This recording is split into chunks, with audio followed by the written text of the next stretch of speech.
I made too much. Eat up. Eat up! The woman smilingly offers what is clearly the special sandwich I made for my daughter. This mom friend, who always ridiculed me for being a single mother, now shamelessly claims my creation as her own. How audacious! Not so long ago, it was expected for married couples to stay together till the end, and divorce was unthinkable. But times have changed. We live in an era of diversity where people freely choose their own paths, and the number of single mothers is rising. I'm one of them. However, I'm a single mother, not by divorce, but because I've never been married. My name is Mia, and I'm 30 years old.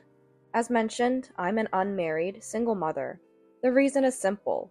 The guy I was dating disappeared the moment he found out I was pregnant. I decided to raise my child on my own, without relying on him, and I've been doing so desperately. It hasn't been easy, but my daughter Eleanor has grown up healthy and strong, without any major injuries or illnesses, and has just started elementary school. Today, I'm at her school for the election of parent committee members. I arrived much earlier than planned, and the parents' room was almost empty. I checked the seating chart and found my seat. Someone was already sitting next to mine. "Excuse me," I said, as I took my seat. "Please, go ahead," replied the woman next to me with a warm smile.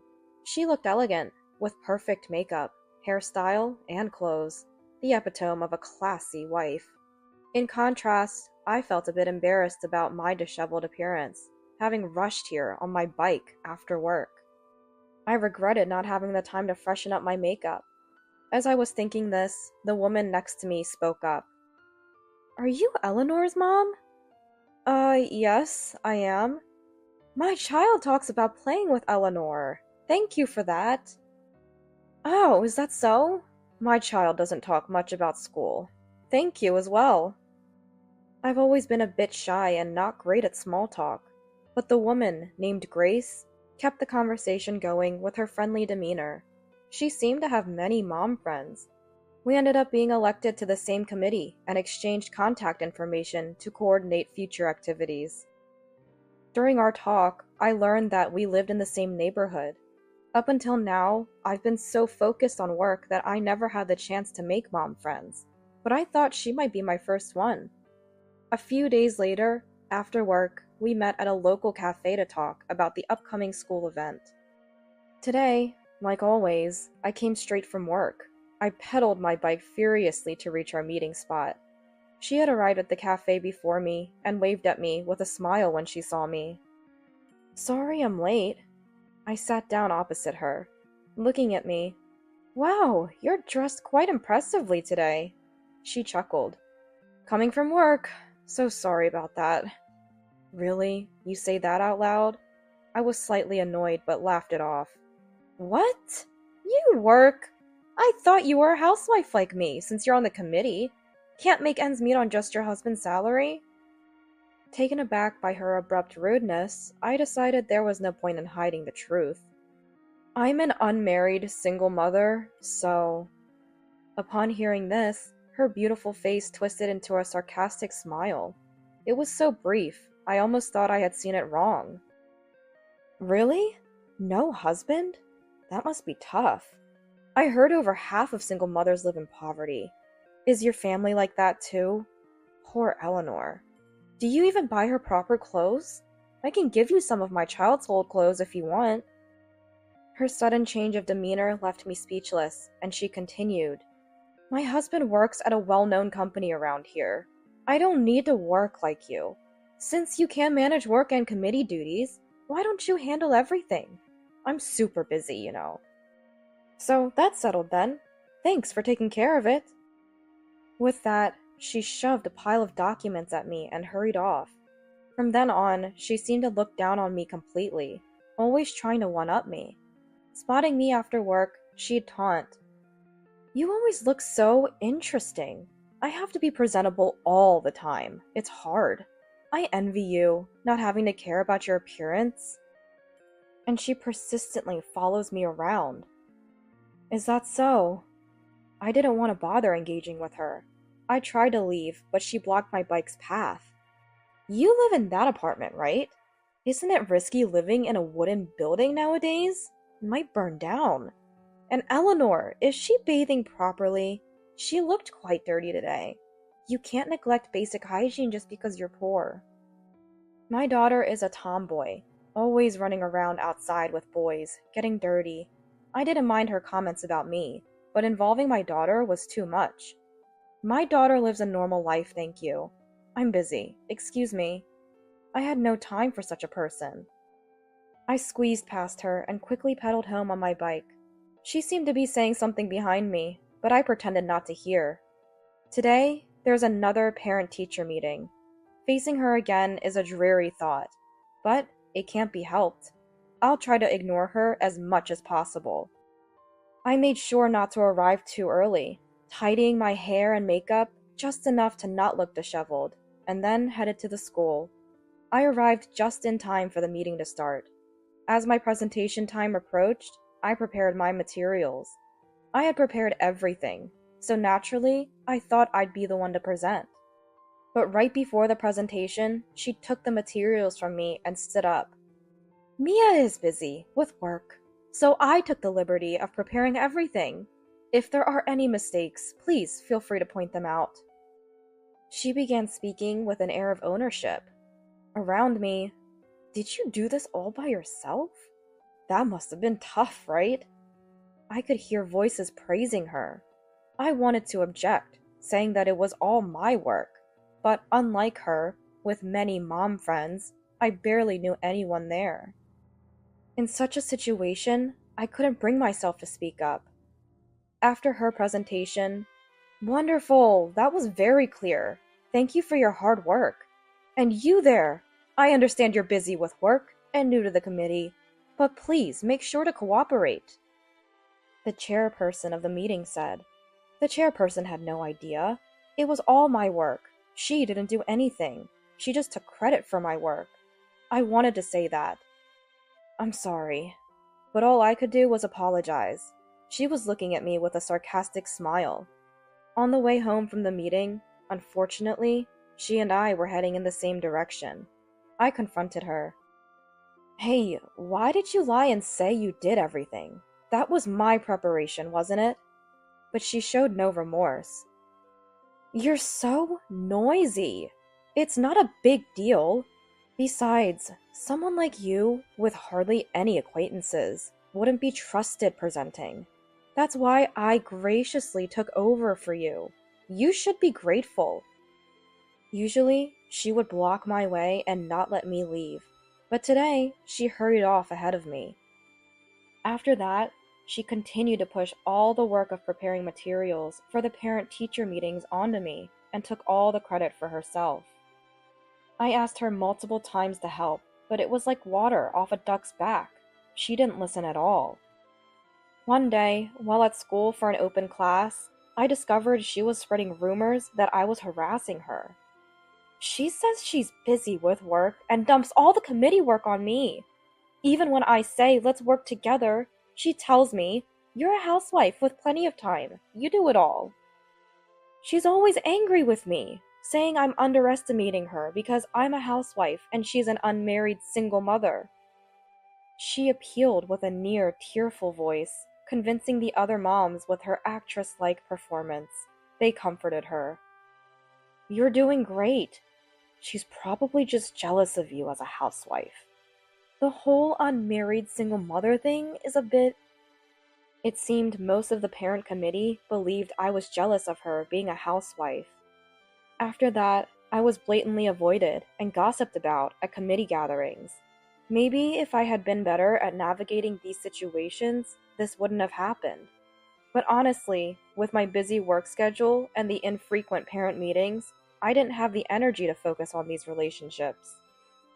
I just needed to get through these uncomfortable meetings for 1 year. Then, the season for the sports festival arrived. Thinking about her and the parent committee relationships made me uneasy. But my daughter had nothing to do with that. She was looking forward to the sports festival. I'm excited too. I'll make sandwiches for us. I cheered her up. On the day of the event, I woke up early to prepare her favorite sandwiches. I got a little too enthusiastic, making several cute sandwiches. Make them cute! My daughter had requested, and they turned out colorful and appealing. I even took pictures. There were probably enough for about 8 people.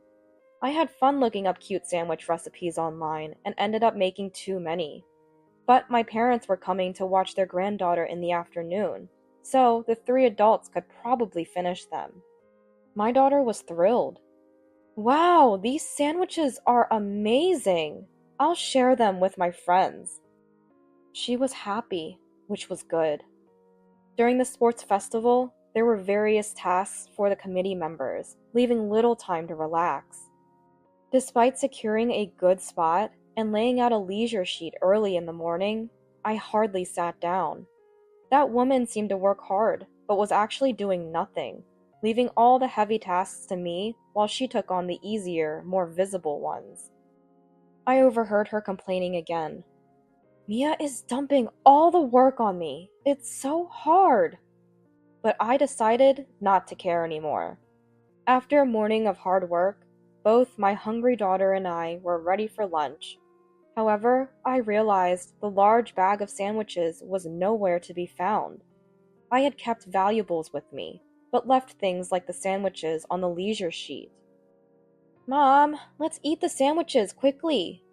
Sorry, the sandwiches are gone. Maybe someone accidentally took them. I asked around, but no one knew where our sandwiches were.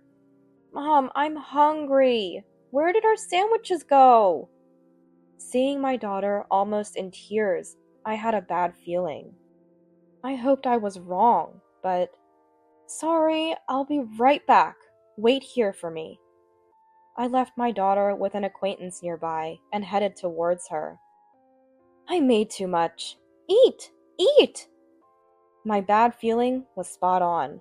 She was acting as if she had made them herself, offering our sandwiches to other families.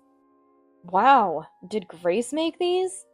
So delicious. You're really good at cooking. Moms around were praising my sandwiches. It's nice to have your cooking appreciated, but in this situation, I felt nothing but anger. Oh, it's nothing. I just prepared them last night. They're really simple. Being a housewife, I thought I should make an effort. She humbly bragged. Come on, what a thing to say. I hadn't cut any corners. These were sandwiches I had painstakingly prepared with trials the night before and had put so much time and effort into. Looking at her surrounded by many moms and having fun, I made up my mind. The usually shy me was gone. I had to get back the sandwiches I made with all my heart for my precious daughter. Hey, Grace. I approached her, trying to stay calm, with a smile. She turned around, looking troubled for a moment, before quickly returning to a pleasant smile. Mia, you must be tired. Why don't you join us for some sandwiches? She offered me the sandwiches I made without any hint of remorse. From the angle only visible to me, you know what this means, right? Don't you dare speak up. Her eyes seemed to be pressuring me, but I'm shy. I'm not good at reading faces or communication. I thought I had overcome my shyness, but I take it back. I revert to my old self, depending on the situation. Oops, that's our sandwich. I left it on our leisure sheet and it went missing, but here it is, I announced loudly, ensuring everyone could hear. I'm not good at communication, so I don't know the right volume. My loud voice drew the attention of the moms around us. Her face screamed, "Shut up, be quiet," her face seemed to say. But I don't care. I'm just stating the facts. No way! What are you talking about? This is my sandwich. But it must be tough not finding your sandwiches. Don't worry, there's plenty here. You and Eleanor should have some. She stood up, pretending to comfort me with a pat on the back. Don't you dare say anything more. But her touch seemed to convey.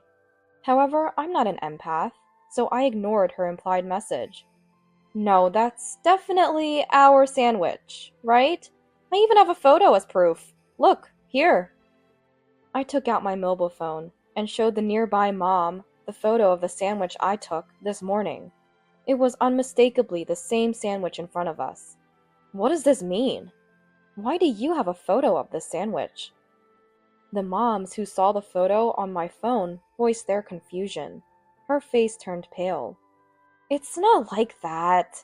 It's just a coincidence that the contents of the sandwiches look similar. I didn't steal anything. I made this." She desperately tried to explain. The crowd seemed unsure who to believe, me or her. I decided to play my final card. "Can you check the bag the sandwiches were in? My daughter's name is embroidered on it." "Name?" She let out a surprised squeak. A nearby mom unfolded the bag and checked. "Eleanor's name is embroidered here." Everyone froze at the mom's words. Of course they would.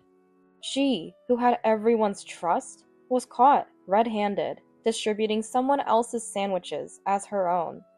Amidst the excited atmosphere of the sports festival, only this corner felt chillingly cold. Whispers started. "Grace took Mia's sandwiches, didn't she?" "Oh no, I ate quite a bit." "I always found her behavior a bit odd, but I never thought she'd do something like this." I decided to expose all her past misdeeds. "That's right. It's not the first time. Everything she claimed to have prepared for our meetings was actually my work. Just like these sandwiches." "Seriously? You only have 2 people in your family. Why make so many sandwiches? I was just helping you eat them, thinking you couldn't finish. Be grateful."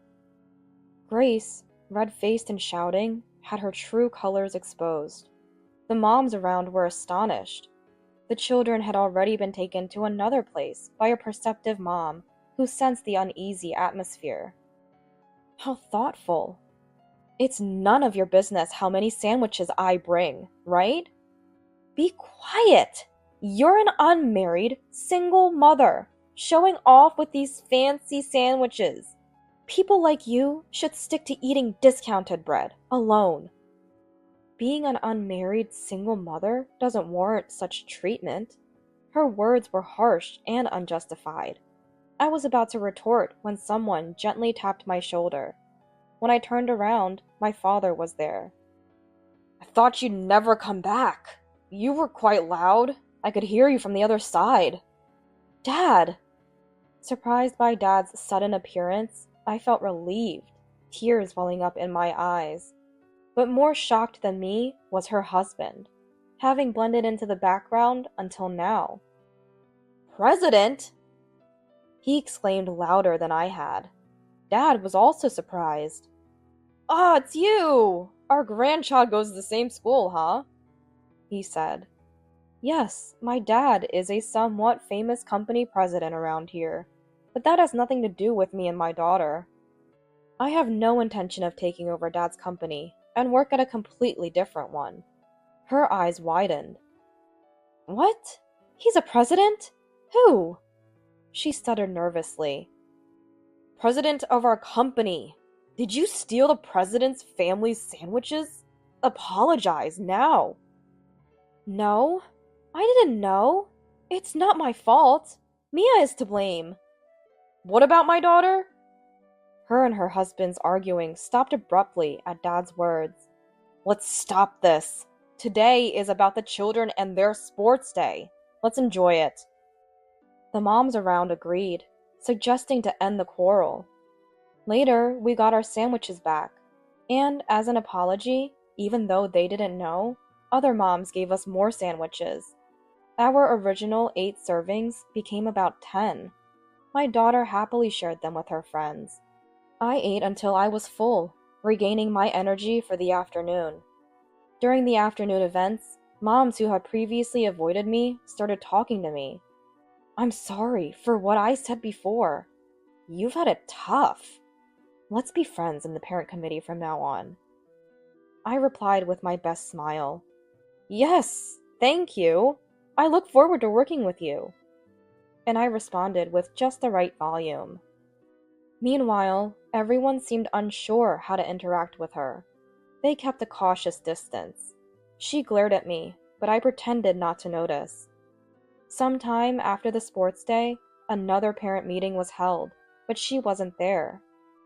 The moms gathered around me, eager to share gossip. Grace went back to her parents' home after a huge fight with her husband following the sports day incident. Apparently, she was misusing family money and having an affair. There's even talk of divorce. The man she was involved with is married, and his wife is demanding compensation. She's become a shut-in, unable to leave her house. They shared this with gleaming eyes. She was busy with an affair while claiming to be busy elsewhere. Using her husband's hard-earned money on an affair was just disappointing. Her daughter continued to attend school, remaining good friends with my daughter. Unlike her mother, she's a kind and polite child, apparently raised mostly by her grandmother.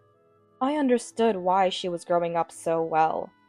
I worried if she'd be sad without her mom, but apparently there was no need. Her husband has been more lively at work since they separated. He couldn't speak his mind at home and was suffocating, said my dad, who was visiting us. That's why her husband seems so invisible at the sports day. I hoped all children could grow up without worries. Watching my daughter and dad play happily in the garden, I couldn't help but wish for a happy future for all children.